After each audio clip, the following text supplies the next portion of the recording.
நண்பர்களை நீங்கள் பார்த்து கொண்டு இருப்பது உங்கள் கௌசிகா ரிவ்யூ. சரி வாங்க வீடியோக்குள்ளே போய் என்ன நடக்க போகுது அப்படின்னு சொல்லிட்டு பார்த்தீங்கன்னா, நம்ம மல்லி இருக்காங்களே அவங்களுக்கு மிகப்பெரிய ஒரு அதிர்ச்சியான ஒரு விஷயம் காத்துன்னு இருக்கா. மல்லி இப்போ யாரை ஏற்றுக்க போகிறாங்க, அதாவது ரேணுகாவை ஏற்றுப்பாங்களா, ரேணுகாவை வீட்டில் வச்சு பார்த்துப்பாங்களா, ரேணுகாவும் விஜயும் சேர்த்து வைப்பாங்களா, வைக்க மாட்டாங்களா, இல்லை ரேணுகா மல்லியை இந்த வீட்டை விட்டு துரத்த போகிறாங்களா. அவங்களுக்கு இப்போ மனநிலை சரியில்லை, ஆனால் மனநிலை சரியாயிருச்சுன்னா அந்த டைம் எப்படி இருக்க போகுது. நம்ம விஜயோட வாழ்க்கையில் மிகப்பெரிய ஒரு திருப்புமுனையாக இப்போ அமைஞ்சிட்டு இருங்க.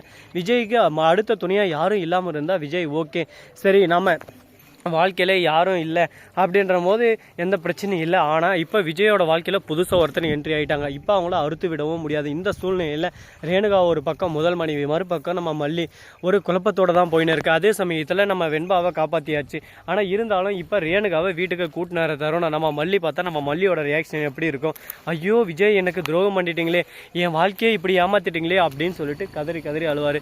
இந்த மாதிரி ஒரு சூழ்நிலை, இந்த மாதிரி ஒரு தருணம் நம்ம விஜய்க்கு ஏற்பட போகுது.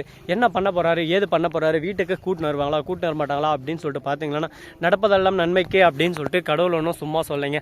அது போல தான் இப்பயும் நடந்துகிட்டு இருக்குது. இதுக்கப்புறம் நடக்கவும் போகுது. இதுக்கப்புறம் எந்த ஒரு பிரச்சனையும் வரக்கூடாது, நம்ம நினைக்கிறது எல்லாமே நமக்கு வாட்டமாக அமையணும் அப்படின்னு சொல்லிட்டு நம்ம ஆசைப்படலாம். ஆசைப்பட்டது எல்லாமே கிடச்சிச்சுன்னா வாழ்க்கையில் சுவாரஸ்யன்றதே சுத்தமாக இல்லாமல் போயிருங்க. அந்த அளவுக்கு ஒரு பக்கம் கோபம், வெறுப்பு, ஆத்திரம், இந்த மாதிரி நிறைய விஷயங்கள் போயிட்டு இருக்குது. சரி போனதெல்லாம் போயிடுச்சு, இதுக்கப்புறம் என்ன பண்ண போகிறோம், ஏது பண்ண போகிறோம் அப்படின்னு சொல்லிட்டு பார்த்தீங்கன்னா, நம்ம தலைவன் வேற லெவலில் ஒரு பக்கம் கதிரேசன் இருக்கார்ல, அவருக்கு அந்த விஷயம் மட்டும் தெரிஞ்சானா, அம்மா ரேணுகா உன்னை கொண்டுட்டாங்கன்னு சொல்லிட்டு நினச்சம்மா, ஆனால் நீ இன்னும் சாவலியா, என் பொண்ணை பைத்தியக்காரியாக ஆக்கி சுத்த விட்டு இருக்கடா, இதுக்கே உன் மேலே கேஸ் போட போகிறேன்டா அப்படி இப்படின்னு சொல்லிட்டு, ஐயோ என் வயல் எதானா வந்துருப்போது, இதுக்கு முன்னாடி உன் பொண்ணு செத்து போயிட்டான்னு சொல்லிட்டு நான் தான் கொலை பண்ணேன்னு.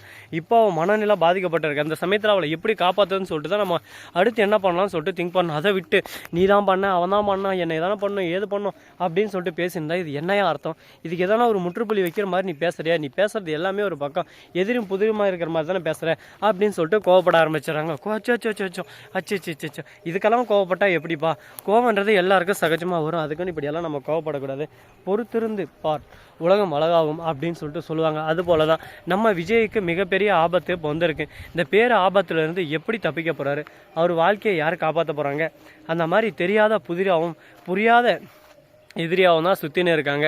அது மட்டும் இல்லாமல் நம்ம நிஷா இருக்காங்களே, அவங்க தான் இது எல்லாத்தையும் பண்ணது. நிஷாவோட சூழ்ச்சியில் தான் இந்த அளவுக்கு நடந்திருக்கு அப்படின்ற உண்மைகள் தெரிய வந்தால் அடுத்த செகண்டை நிஷாவை சும்மா விடுவாங்களான்னு சொல்லிட்டு பார்த்தா கண்டிப்பாக சும்மா விட மாட்டாங்க. ஏன்னா நிஷா பண்ணிக்கிறது சாதாரண விஷயம் இல்லைங்க. நம்ம விஜயோட வாழ்க்கையாண்டு அழிக்கிறதுக்கோசரம் ரேணுகாவே கூட பிறந்த அக்காவே கொலை பண்ண பார்த்துருக்காங்க. எப்படியோ அவங்க கீழே விழுந்து மர்டர் ஆகிட்டாங்க அப்படின்னு சொல்லிட்டு கன்ஃபார்ம் ஆயிடுது. ஆனால் பாடி கிடைக்கிறதுனால இவங்களே ஒரு பேக்கான பாடி போட்டு அது நம்ம விஜய் தான் பண்ணதான்னு சொல்லிட்டு இதுக்கப்புறம் எந்த பிரச்சனை வரக்கூடாதுன்னு சொல்லிட்டு ஸ்மூமாக முடிச்சு விட்டாங்க. ஆனால் இந்த விஷயம் எல்லாமே இப்போ தெரிய வரப்போகுது. ரேணுகா மட்டும் திரும்ப சுயநிலைக்கு வந்தால் ஆனால் தன்னை தள்ளி விட்டது நிஷா தான் அப்படின்ற உண்மை எல்லாமே வெளியே வரும். அதுக்கப்புறம் தாங்க இருக்கிறது நம்ம நிஷாவுக்கு, ஐயோ நம்ம அப்பனுக்கு தெரிஞ்சா நம்ம அப்பா நம்மளை கொன்னே போடுவானே, இவ்வளோ நாளாக விஜய் தான் நிஷாவை கொலை பண்ணணும்னு சொல்லிட்டு தான் எப்படியாவது வெண்பாவை அவங்ககிட்ட வாங்கணும்னு சொல்லிட்டு துடிச்சுன்னு இருக்காரு.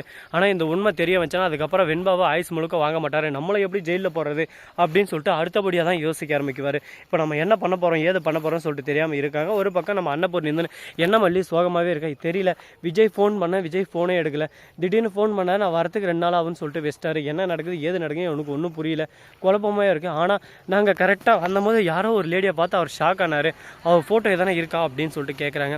அந்த மாதிரி எதுவும் இல்லை அப்படின்னு சொல்லிட்டு இருக்காங்க. அது கேட்டதும் என்ன பேசுறது ஏது பேசுறதுன்னு சொல்லிட்டு தெரியாமல் சரி ஓகே நான் பார்த்துக்கிறேன் அப்படின்னு சொல்லிட்டு நம்ம அன்னபூர்ணி விஜய்க்கு ஃபோன் பண்ணுறாங்க, ஃபோனே எடுக்கல. திடீர்னு நம்ம விஜய் பார்க்குறாங்க, ஹாஸ்பிட்டலுக்குள்ளே போயின்னு இருக்காரு. அரவிந்துக்கு ஃபோன் பண்ணி அரவிந்த் எங்கே போயின்னு இருக்கா அப்படின்னு சொல்லிட்டு கேட்குறேன். அவரும் கரெக்டாக அந்த இடத்துல தாங்க அந்த ஹாஸ்பிட்டலுக்கு போயிருக்காரு. விஜய் நான் அந்த இடத்துக்கு போனால் கரெக்டாக இருக்காது, நீ போய் என்ன பண்ணுறாரு ஏது பண்ணுறாரு கூட இருக்க லேடி யாருன்னு சொல்லிட்டு பாருங்கன்றாங்க. விஜயை சந்தேகப்படுறீங்களா, சந்தேகப்படுறேன்னு நான் சொல்லலை, இருக்கிறது யாருன்னு மட்டும் பாருன்னு சொல்கிறாங்க. சரி ஓகேன்னு சொல்லிட்டு போகிறாங்க. போய் என்ன பண்ண போகிறாங்க, அவங்களோட பேச்சு என்னவா இருக்க போகுது, வீச்சியாக இருக்க போதா இல்லை தரமான சம்பவமாக இருக்க போதா அப்படின்ற ஒவ்வொரு விஷயத்தையும் நம்ம தெரிஞ்சுக்க தாங்க போகிறோம். அது மட்டும் இல்லாமல் நிறைய குழப்பங்கள், நிறைய திருப்பங்கள், இந்த மாதிரி நிறைய போயிட்டு இருக்குது. இதுக்கு நடுவில் இன்னும் என்னென்னலாம் நடக்க போகுதுன்னு சொல்லிட்டு தெரியலைங்க. பயத்தோட ஒரு பக்கம் நமக்கு பீதியும் கலந்து விட்டாங்க. இப்போ என்ன பண்ணுறதுன்னு தெரியாமல் நாமளே ஒரு பக்கம் ஐயோயோ இப்படி நடக்குமா, ஐயோயோ அப்படி நடக்குமான்னு சொல்லிட்டு குழப்பத்தில் குழம்பி போயிட்டு சுற்றின்னு இருக்கும். இதுக்கப்புறம் எந்த ஒரு பிரச்சனையும் வராது, நாம் தான் எல்லாமே அப்படின்ற மாதிரி நம்ம எடுத்துக்கிட்டு நம்ம வாழ்க்கையில் அடுத்த கட்டத்துக்கு நம்ம மூவ் ஆகின்னு போயிட்டே இருக்கணும். ஏன்னா அடுத்தடுத்து நம்ம மூவ் ஆனால் மட்டும்தான் நம்ம வாழ்க்கையில் வாழ்க்கையில் எதனா ஒரு சரித்திரத்தை நம்ம படிக்க முடியும். இல்லை இப்படியே இருந்தோம்னா வாழ்க்கை பூரா இப்படியே தாங்க இருந்தாலும் வேறு ஆப்ஷன் இல்லை நமக்கு. சரி போனதெல்லாம் போச்சு, முடிஞ்சதெல்லாம் முடிஞ்சு, இதுக்கப்புறம் இதை பற்றி நம்ம பேசி ஒன்றும் ஆக போகிறதில்ல. அடுத்து என்ன பண்ணலாம் ஏது பண்ணலான்னு சொல்லிட்டு அடுத்த விஷயத்தை தான் நம்ம யோசிச்சாகணும். அதுக்கு முன்னாடி உங்களுக்கு மிகப்பெரிய ஒரு ட்விஸ்ட்டை தரப்போகிறேங்க. அது என்னன்னு சொல்லிட்டு பார்த்தீங்கன்னா, இந்த வீடியோ உங்களுக்கு பிடிச்சி வந்தால் லைக் பண்ணுங்கள், கமெண்ட் பண்ணுங்கள், ஷேர் பண்ணுங்கள், டிண்டிங் மேலே தட்டி விட்டு போங்க.